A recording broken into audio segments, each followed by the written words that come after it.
Good morning, dear student. As you know that we are studying our fifth chapter of biology and we are completed our 5 lecture on it. Today's topic is the fruit. The fruit is characteristic feature of all flowering plants.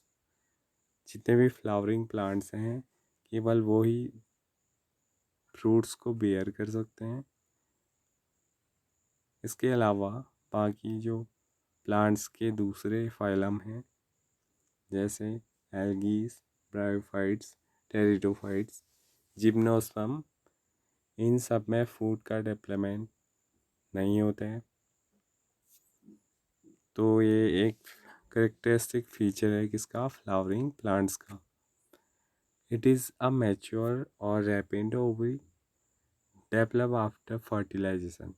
इसका development कब होता है, fertilisation के बाद। कौन से part से, ovary के। जो मैच्योर होती है या फिर रैपिड हो जाती है जब ओवरी, तब उसके बाद किसका डेवलपमेंट होता है, एक फ्रूट का। If a fruit is form without fertilization of the ovary it is called the parthenocarpic fruit. कैसा फ्रूट, पार्थेनोकार्पिक फ्रूट इसको बोला जाता है। किस फ्रूट को, जो फ्रूट विदाउट फर्टिलाइजेशन के, ओवरी के बिना फर्टिलाइजेशन के ही डेवलप हो जाता है, उसको पार्थेनोकार्पिक फ्रूट बोला जाता है। Generally the fruit consist of wall और पेरिकार्प एंड सीड। फ्रूट के दो पार्ट होते हैं मेनली। एक तो उसका सीड वाला पार्ट जो उसके सेंटर में होता है, और दूसरा उसका कौन सा पार्ट, आउटर कवर, उसकी वॉल, जिसको क्या बोला जाता है, पेरिकार्प बोला जाता है। द पेरिकार्प में बी ड्राई और फ्लैसी सॉरी। तो जो पेरिकार्प होती है वो या तो ड्राई होती है या फिर फ्लैसी होती है। ड्राई का मीन्स कि जो पेरिकार्प होगी वो बिल्कुल ड्राई होगी, उसमें वाटर की अमाउंट कम होगी। और फ्लैसी में वाटर का अमाउंट ज़्यादा होगा। When pericarp is thick and fleshy, जब पेरिकार्प थिक और फ्लैसी होती है तो वो डिफ्रेंटिएटेड होती है। उसको हम डिवाइड कर सकते हैं आउटर एपिकार्प में, मिडिल मीजोकार्प में और इनर एंडोकार्प में। ठीक है, मैंने बोला जब कोई फ्रूट क्या है, ऐसा फ्रूट है जो फ्लैसी एपिकार्प पेरिकार्प वाला है, जैसे मैंगो, तो हम इसको डिफ्रेंटिएट कर सकते हैं 3 पार्ट्स में इसके एपिकार्प को। एक एपिकार्प, मीजोकार्प और एंडोकार्प। 3 पार्ट्स में हम फ्लैसी पेरिकार्प को डिवाइड कर सकते हैं। In mango and coconut the fruit is known as a drupe. Mango और कोकोनट में जो फ्रूट होता है वो, उसको क्या बोला जाता है, ड्रूप बोला जाता है। They develop from monocarpellary carpellary superior ovaries से इसका डेवलपमेंट होता है।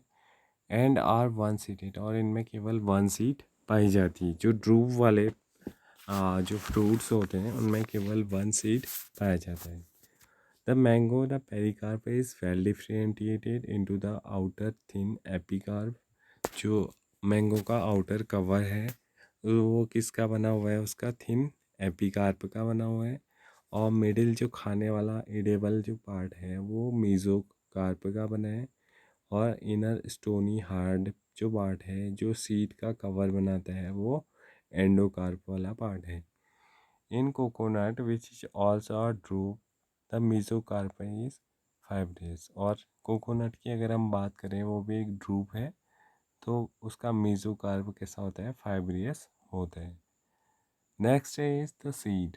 सीड के बारे में, द ओव्यूल आफ्टर फर्टिलाइजेशन, जब ओव्यूल का फर्टिलाइजेशन हो जाता है तो ओव्यूल से डेवलप होने वाला पार्ट ही कौन सा होता है, उसका सीड होते हैं। A seed is made up of a seed coat and an embryo. Seed में के दो मेन पार्ट जो हैं वो हैं सीड कोट और embryo. The embryo is made up of a radical. Embryo का डेवलपमेंट क्या होता है, कैसे होता है, या एम्ब्रियो के कौन कौन से पार्ट होते हैं, तो एक रेडिकल होता है उसका पार्ट, और दूसरा होता है एम्ब्रियोनल एक्सिस, और तीसरा पार्ट होता है उसका वन पाया जाता है मोनोकोटिलिडन्स में, और टू जो पाए जाते हैं कोटिलिडन्स वो किस में पाए जाते हैं, डाइकॉट प्लांट में पाए जाते हैं। ठीक है, कौन कौन से पार्ट होते हैं एम्ब्रियो के, 3 पार्ट होते हैं मेन। एक होता है रेडिकल, दूसरा एम्ब्रियोनल एक्सिस, और तीसरा उसके कोटिलिडन्स। कोटिलिडन्स 1 होते हैं मोनोकॉट में और 2 होते हैं डाइकॉट में। मोनोकॉट और डाइकॉट की एग्जांपल आपको आते होंगे। Next topic is the structure of dicotyledonous cotyledons seed. Dicotyledons seed का स्ट्रक्चर कैसा होता है। The outermost covering of a seed is the seed coat. किसी भी सीड का जो आउटर कवर होता है, आउटर मोस्ट कवर, वो सीड कोट होता है। The seed coat has 2 layers, the outer testa and inner tegmen. तो जो ये सीड कोट है बाहरी किसी भी सीड का, ये 2 लेयर्स से मिल करके बना होता है। आउटर मोस्ट इसकी टेस्टा होती है और इनर साइड की लेयर को टैगमिन बोलते हैं। The hilum is the scar on the seed coat through which the developing seed were attach to the fruit. जो डेवलप होने वाला सीड होता है वो फ्रूट के साथ जिस पार्ट से अटैच रहता है उसे क्या बोलते हैं, हाइलम बोलते हैं। ये अटैच रहने में हेल्प करता है किसको, सीड को फ्रूट से। Above the hilum is a small pore called the micropyle। एक छोटा सा पोर पाया जाता है हाइलम के थोड़ा ऊपर को, इसको क्या बोलते हैं, माइक्रोपाइल बोलते हैं। विद इन द सीड, जो सीड में क्या करता है, coat in the embryo consisting of an embryonal axis.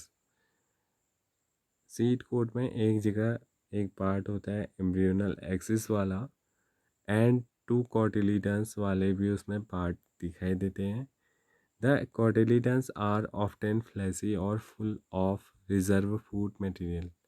जो कोटिलिडन्स होते हैं, जब हम एक सीड को अगर उसके आउटर कवर को निकालें तो हमें चने की सीड में से 2 पार्ट दिखाई देते हैं। ठीक है, ये 2 पार्ट जो दिखाई देते हैं बड़े बड़े से, जिनको हम खाते हैं, इनको ही क्या बोलते हैं, कोटिलिडन्स बोला जाता है।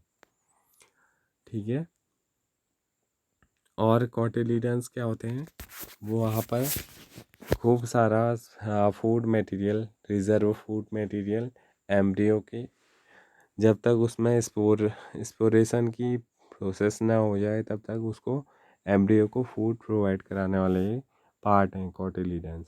ठीक है,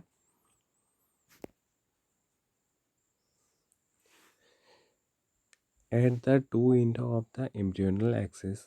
एम्ब्रियोनल एक्सिस के आउटर साइड में हमें क्या दिखाई देते हैं, 2 एंड वाला एक एम्ब्रियोनल एक्सिस प्रेजेंट रहता है, जिसको हम क्या बोलते हैं, रेडिकल बोलते हैं। ठीक है, यहाँ पर आपको दिखाई दिया गया है बीच में जो ये अटैच्ड पार्ट है जो दोनों कोटिलिडन्स को आपस में कनेक्ट कर रहा है, उस पार्ट को क्या बोलते हैं, रेडिकल बोलते हैं। और इस रेडिकल के 2 पार्ट हमें दिखाई दे रहे हैं, एक ऊपर साइड और एक नीचे साइड। ऊपर वाले पार्ट को हम बोलते हैं क्या,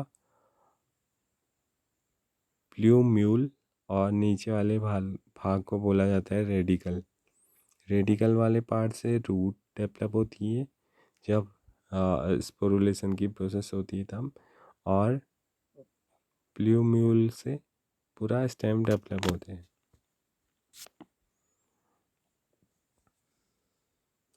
In some seed, such as castor, the castor of endosperm formed as a result of double fertilization. क्या होता है, कुछ सीड्स में एंडोस्पर्म का क्लस्टर कलेक्ट हो जाता है। क्लस्टर मतलब काफ़ी मात्रा में इकट्ठा हो जाना एंडोस्पर्म, और फॉर्म करता है। वो किसकी वजह से फॉर्म होता है ऐसा? ये डबल फर्टिलाइजेशन की वजह से होता है। As a food storing tissue called endospermic seed. Endospermic seed इन सीड्स को बोला जाता है जिन सीड्स में क्या होता है, एंडोस्पर्म का क्लस्टर डबल फर्टिलाइजेशन की वजह से हो जाता है। ठीक है, और वहाँ पर क्या होता है, फूड का स्टोरेशन या स्टोरिंग वहाँ पर चलते हैं। तो ऐसे सीड को एंडोस्पर्मिक सीड बोला जाता है। In plant such as bean, gram and pea, the endosperm is not present in mature seed. कुछ सीड ऐसी भी होती हैं जिनमें मैच्योर जब हो जाती हैं तो सीड, एंडोस्पर्म उनमें नहीं पाया जाता है। ठीक है, ऐसे सीड होती हैं बीन, ग्राम और pea, and such seeds are called non endospermous. ऐसे सीड को क्या बोला जाता है? नॉन एंडोस्पर्मस सीड बोला जाता है। तो 6th लेक्चर यहीं पर कंप्लीट होता है। इससे आगे हम नेक्स्ट वीडियो में देखेंगे। Thank you.